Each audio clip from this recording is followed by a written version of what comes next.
Vamos para mais uma aula. Na aula de hoje a gente vai falar sobre um tema que está em bastante alta, né? Que é o junk volume. O que é o junk volume? Traduzindo literalmente, o volume lixo.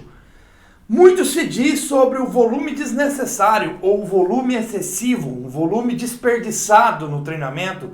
E esse é o tema que a gente vai falar. Será que existe um teto de volume de treino onde a partir daquele momento você perde massa muscular? Ou a partir daquele momento não vale o custo-benefício de adicionar mais volume porque você não vai ter mais resultados por isso? Será que realmente existe? E para vocês que pesquisam isso aí, acredito que vocês já se depararam com esse pesquisador, que é o Chris Busler. Ele é um cara que aborda muito sobre temas de volume, treino para hipertrofia e treino de força. É um dos maiores pesquisadores e eu sigo ele. É um cara excepcional. E caso vocês queiram mais sobre esse conteúdo, pode ir no próprio Instagram dele, que ele publica vários resultados, diversos estudos lá, e aborda também a interpretação desses estudos. Eu acredito que, assim, não necessariamente saiu dele esse junk volume, o volume lixo. Foi um erro de interpretação de quem estava lendo ou pesquisando sobre o assunto e acabou se deparando no conteúdo desse pesquisador, tá?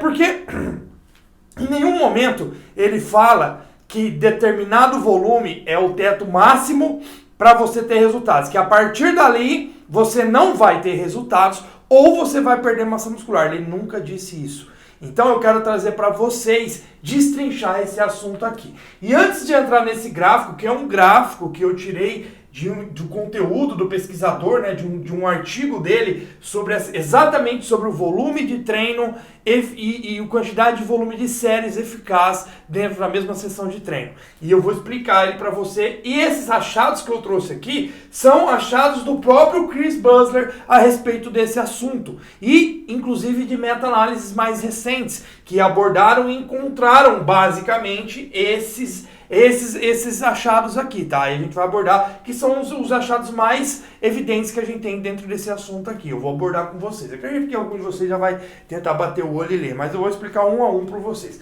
Primeiramente, vamos entender melhor, passar por cima aqui, o que o treino gera. Conforme você começa a treinar, começa a puxar peso, começa a progredir peso, começa a ganhar mais repetições com peso, você começa a praticar a musculação, treinar, e alguns tornam isso mais sério, outros não. Mas de qualquer forma, o que acontece ao você começar a estimular o treinamento, a estimular o músculo com o treinamento resistido, que é o treinamento com peso, que é a musculação, tá? Você tem um aumento da síntese proteica muscular dos músculos treinados. Consequentemente, isso gera um aumento do anabolismo e sinalização para hipertrofia, reparação. A síntese proteica muscular ela aumenta tanto para reparar o dano causado pelo treinamento, como também para gerar hipertrofia. São dois pontos diferentes. Dano não significa mais hipertrofia. Primeiramente, você tem um aumento da síntese proteica muscular para reparação do dano e depois você começa a deixar mais evidente a síntese proteica muscular para hipertrofia. Não que vai esperar o dano zerar, mas conforme o dano vai diminuindo, aí a sinalização da síntese proteica para hipertrofia começa a aumentar. Então, por isso que não é bom exagerar no dano muscular, tá? Você também tem a sinalização, se você aumenta o anabolismo, consequentemente você inibe o catabolismo muscular. Então você diminui a degradação proteica muscular, ou seja, o catabolismo proteico muscular. Ao estimular o treinamento, durante o treino você tem um catabolismo energético para gerar energia para a produção da contração muscular. Para acontecer a contração muscular você precisa de energia. Essa energia vem do metabolismo energético, principalmente o glicolítico, o metabolismo anaeróbico, né, que é predominante nesse tipo de exercício. Você tem uma leve taxa de quebra de proteína para produzir essa energia também. Cerca de 5% das calorias gastas no treinamento, que é facilmente reposto com a ingestão de proteína diária recomendada, que é no mínimo 1,6 gramas/quilo de proteína por dia, somando animal e vegetal. Normalmente, os indivíduos consomem de 2 a 3 gramas/quilo, que é a recomendação mais geral aí, tanto para o cut como para o bulk também. Não há necessidade de consumir mais, não tem benefícios extras para hipertrofia consumir mais que 3 gramas/quilo, mais que 2,5 gramas/quilo de proteína por dia, tá? Então, você tem o estímulo do treinamento durante o treino, o catabolismo energético, leve catabolismo proteico, mas logo depois do treino aumenta a atividade da mTOR, que aumenta a síntese proteica e inibe a degradação proteica, favorecendo o anabolismo. Também você tem o processo de recuperação, você aumenta a tua capacidade de se recuperar do dano. Então, quanto mais treinado o indivíduo, menos dano o treino gera. Ou seja, ele consegue se recuperar mais rapidamente de estímulos que antes geravam muito dano, hoje não gera mais.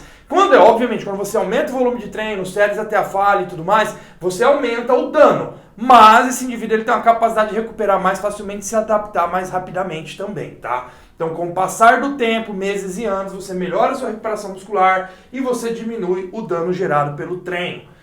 Você também tem um aumento da força muscular, que é inclusive a principal adaptação nos primeiros meses do treinamento é o aumento da força muscular.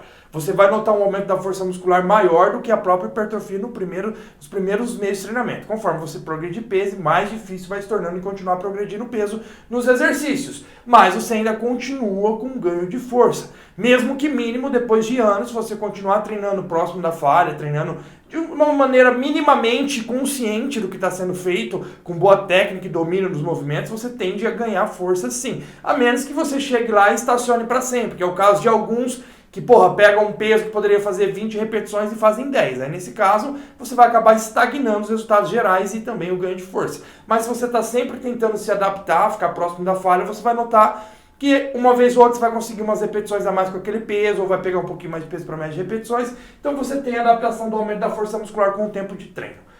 Alguns mais e outros menos, principalmente aqueles que têm uma genética para maior capacidade de produção de força, e também aqueles que treinam também mais especificamente para força, eles tendem a ter um ganho de força mais evidente, né? Você também melhora a coordenação motora, ou seja, o aprendizado mecânico dos movimentos é melhorado com o treinamento, obviamente. Como você aprendeu a andar de bicicleta, correr? Praticando. No começo fica um pouco descoordenado, conforme você pratica e repete o movimento, você vai dominando e tendo um aprendizado motor dele sem necessariamente ficar pensando em todos os detalhes. Ou seja, por isso que não é legal ficar trocando exercício toda hora. É legal manter uma base, porque quanto mais você repetir o exercício, melhor a adaptação motora, melhor o aprendizado motor e, consequentemente, a melhor a coordenação motora. Você consegue mover o peso com boa técnica e amplitude sem ficar pensando em cada detalhe do movimento. Isso acontece inconscientemente, tá? Porque já há esse aprendizado em você. E depois, quando o indivíduo para de treinar, depois de um bom tempo ele volta a treinar, ele tende a ter esse aprendizado mais rapidamente por memória muscular também. Além também de ter uma hipertrofia mais rapidamente pela mesma memória muscular. Você tem a adaptação neural. Essa adaptação neural, ela tem relação tanto com a eficiência da contração muscular, recrutamento de fibras motoras, produção de força, resistência muscular, ou seja, a adaptação neural, ela é envolvida nesses processos gerais, tanto de coordenação, força, resistência. Então ela coordena os estímulos eferente, aferente, direcionadas ao músculo, ou seja, o sistema neuromuscular. Você tem uma adaptação neural que favorece a coordenação, o aumento de força, resistência muscular e a eficácia de uma contração muscular. Você consegue direcionar melhor o trabalho para o músculo-alvo dentro do exercício. Quanto mais treinado o indivíduo, quanto mais ele praticou determinado movimento, mais ele consegue ter consciência do movimento ao ponto de tornar ele mais eficiente para o músculo-alvo. Ter mais facilidade de recrutar com máxima eficácia o músculo-alvo daquele movimento, diferentemente de um iniciante intermediário que às vezes se encontra com um exercício meio com movimentos compensatórios, tirando um pouco do trabalho do músculo-alvo. Então é importante isso aí, até nesse ponto aqui, eu vou fazer um adendo aqui a mais, tá? Nesse assunto. Às vezes você encontra um intermediário falando que está treinando mais de 30, 40 séries por grupo muscular na semana e está se sentindo bem. Consegue treinar mais. Por quê? Esse indivíduo, provavelmente, muito dificilmente ele está indo próximo da falha nas séries. Ele acredita estar indo. Muito possivelmente esse indivíduo ele não tem um domínio suficiente ao ponto de mandar a máxima eficácia da contração muscular dentro da série para o músculo-alvo. Ou seja, ele está só movimentando o peso. Porque quando o indivíduo é avançado, você pode passar um treino mesmo de volume baixo, 10 a 15 séries por grupo muscular de semana, ainda assim, se ele trabalhar próximo da falha ou até a falha nas séries, ele vai sentir muito pump no músculo treinado, porque ele consegue direcionar máximo trabalho para o músculo-alvo. Ou seja, alguns indivíduos iniciantes intermediários acabam fazendo muitas séries, só que séries com baixa eficácia. Por quê? Porque acabam não direcionando bem o trabalho, tá? Entendemos essa parte sobre as sinalizações e adaptações do treinamento de forma bem objetiva, tá? Obviamente. Agora a gente vai para a parte de entendimento de periodização. Quando a gente pensa em periodização, esses são os principais aspectos a serem avaliados numa periodização. Primeiro, experiência, ou seja, tempo de treino. Faz quanto tempo que esse indivíduo treina? 2, 3, 5, 10 anos? Ele já parou em algum momento? Por quanto tempo ele parou? Foi paradas curtas de 1, 2, 3 meses ou foi paradas longas de anos? Então, quanto tempo de treino ele tem?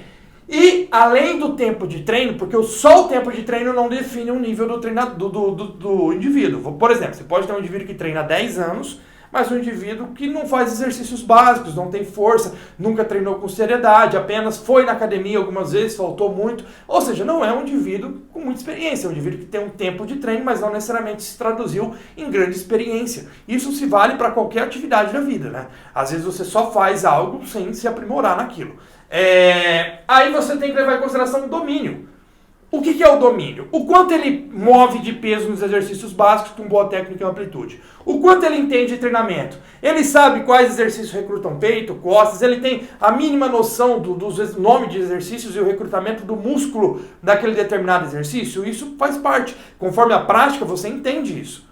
Isso faz parte do processo. O domínio de técnica. Ele consegue ter facilidade em aprender um movimento que ele nunca fez. Ele consegue ter uma coordenação boa nos movimentos, ele consegue ter uma boa técnica e amplitude, ele consegue pegar um peso relativamente bom para o tempo de treino dele. Isso são partes que envolvem um domínio que inclui dentro da experiência. Então você precisa alinhar esses dois na hora de estruturar uma periodização. Você não vai socar muito volume em um indivíduo que não tem domínio e tanta experiência, tá? Disponibilidade. A hora que você vai pensar em disponibilidade, você tem que saber a disponibilidade de dias e horas para esse indivíduo. Como você estrutura um treino sem saber quantos dias disponíveis ele tem para treinar? Pô, ele tem 3 dias para treinar na semana. Você vai lá e monta uma divisão de treino de 6 dias na semana? Não. Aí você tem que montar um treino de acordo com a disponibilidade de dias. Pô, ele tem 3 dias, então vai treinar em 3. Ele pode treinar todo dia? Não significa que você vai fazer um treino para todo dia. Você vai estruturar uma divisão de treino que entre na rotina dele e se adeque com as outras necessidades aqui também, tá? E horas, beleza, ele pode treinar quantas vezes na semana? Tanto.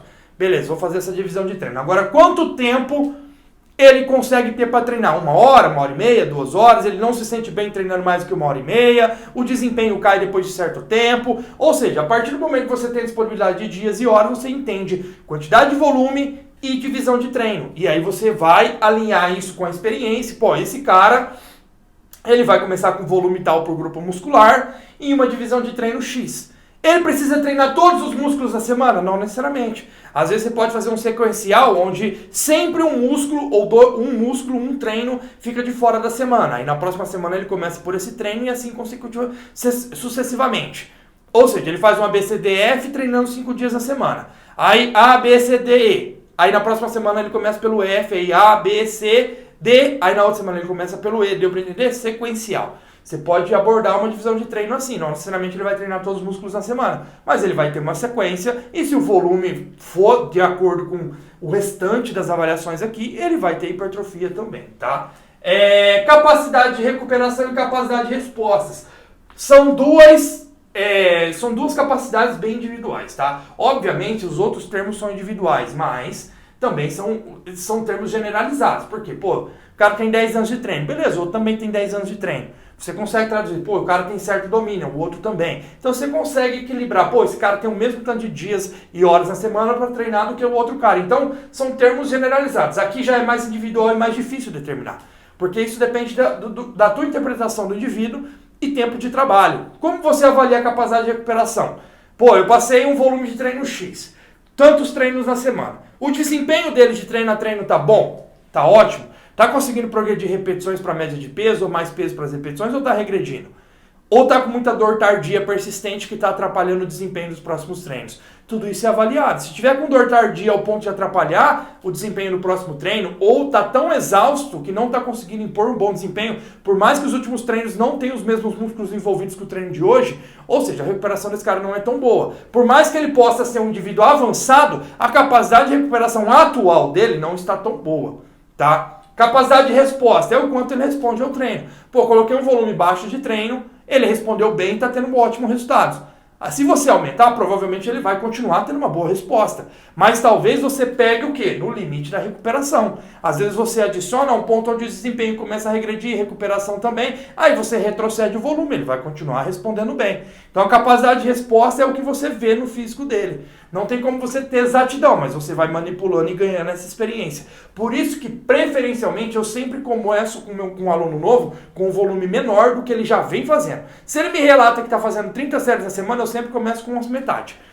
Eu corto cerca de 40 a 60% do volume atual desse indivíduo quando ele chega para mim. Se ele chega fazendo 20, ele vai fazer cerca de 8 a 12 séries por grupo muscular na semana. E assim sucessivamente. Por quê? Quando eu começo com um volume menor, eu entendo melhor a relação dele com o treino, o quanto ele consegue desempenhar um bom treino mesmo com volume baixo. E aí ele vai me respondendo e aí eu vou ajustando e fazendo um adicional de volume. Eu vou falar sobre isso mais pra frente, para vocês entenderem. Assim eu consigo entender melhor a recuperação dele e a resposta. E o nível de treinamento dele, tá?